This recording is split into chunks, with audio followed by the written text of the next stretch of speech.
It's August 23rd, 2019. We are in the cruise terminal in Seattle, getting ready to board the Ovation of the Seas.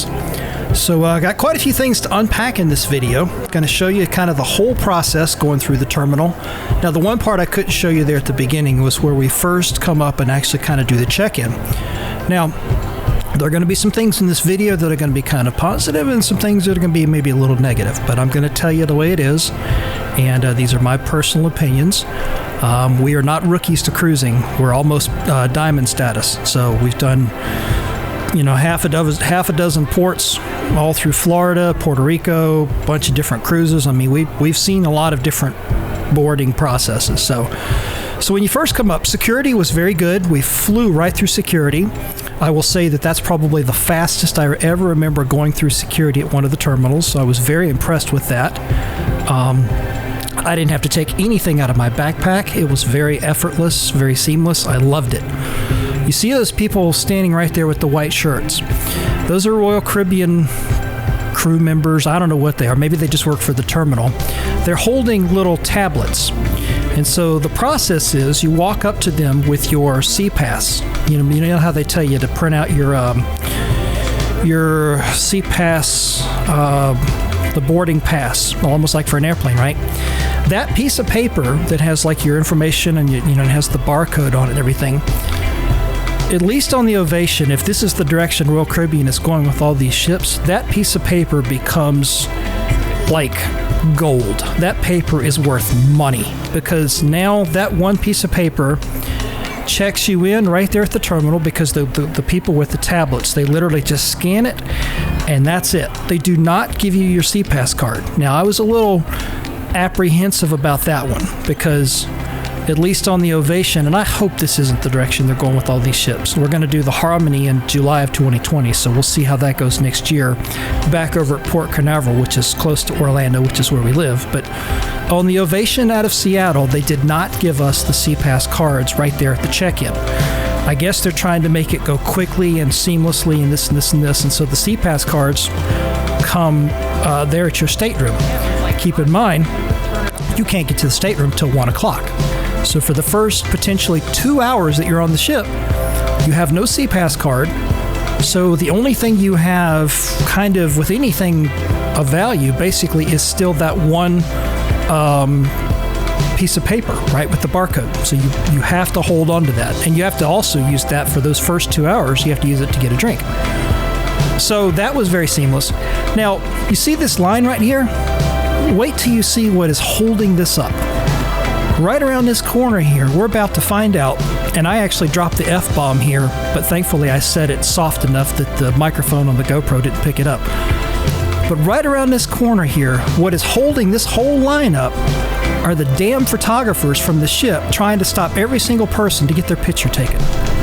And this is the first terminal that we've ever seen this, where it has been this much of a disruption. Normally, in like the Fort Lauderdale terminal or the Miami terminal or the Port Canaveral terminal, they're at least off to the side enough to where they're not holding up the entire line of traffic going to this ship. You can just kind of walk around them.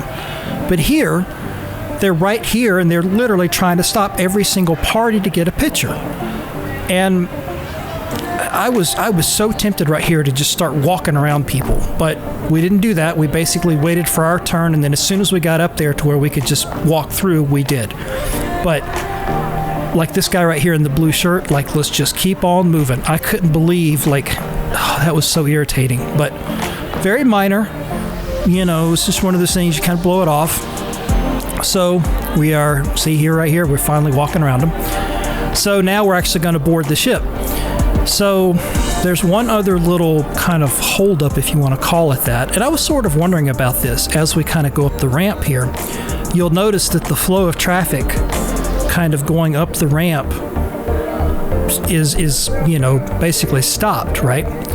That's because of the security officers on the ship having to, scan people in, right? So you think, okay, that's pretty normal. That's pretty usual. The thing is, they must not have perfected this process yet, because the pictures, the people with the tablets back at the beginning of the thing that I was telling you about, one of the things that they do is if you have not already put your picture in the system when you checked in at home, because you can do the online check-in like 60 days ahead of time. You see how they're checking the paper, right? That piece of paper is like worth money. You can do the check-in like up to 60 days before the cruise, and I guess part of the check-in is you can say, here's my photo. Well, the ones with the tablets, I guess if they don't like the photo, they will basically just right then and there, they'll just take your picture with the tablet. And we saw a couple of instances up here where when the guy at the ship tries to scan your piece of paper, because remember, you don't have the CPass card yet, either the photo was missing or there was a problem with it. So it kind of held them up a little bit because they had to deal with that issue. But this line moved pretty quickly. We were only in it for a couple of minutes, and then we were basically up there to be scanned and to board the ship.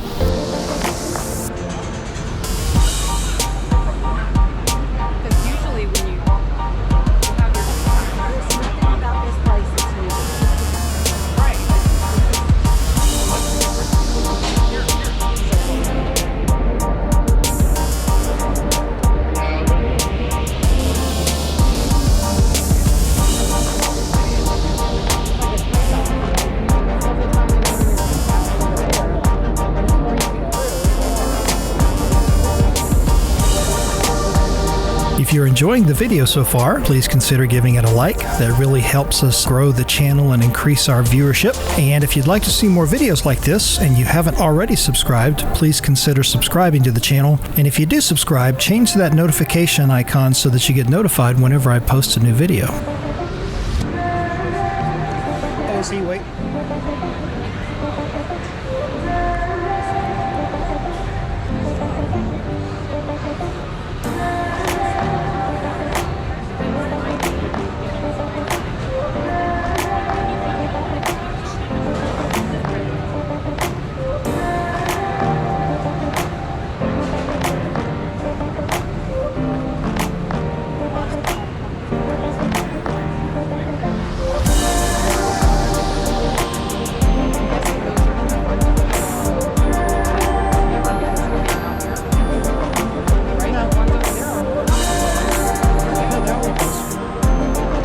So you notice the cranes down there.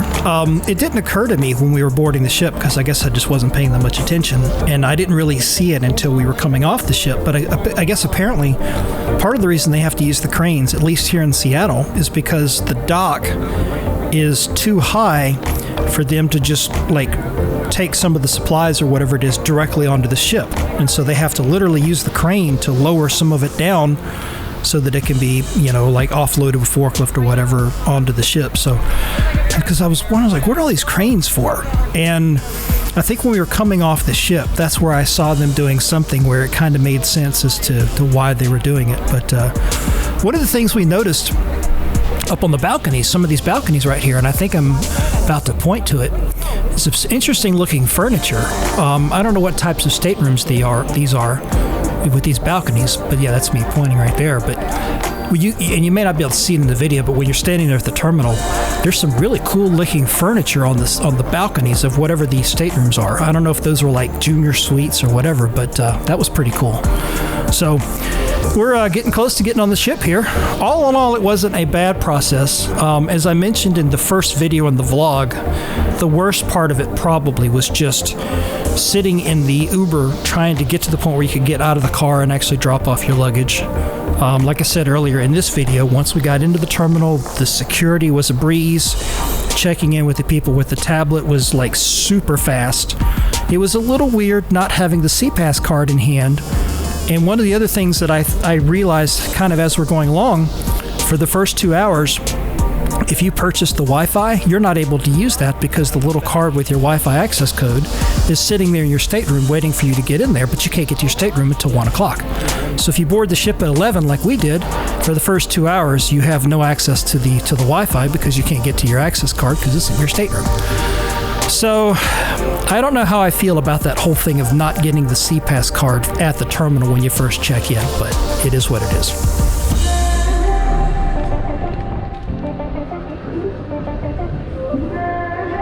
Thank you very much for watching this video. I hope you enjoyed it. If you did, be sure to give it a like. And if you haven't already subscribed to my channel, be sure to hit that subscribe button and change your notifications and the bell icon so that you'll be notified every time I post a new video.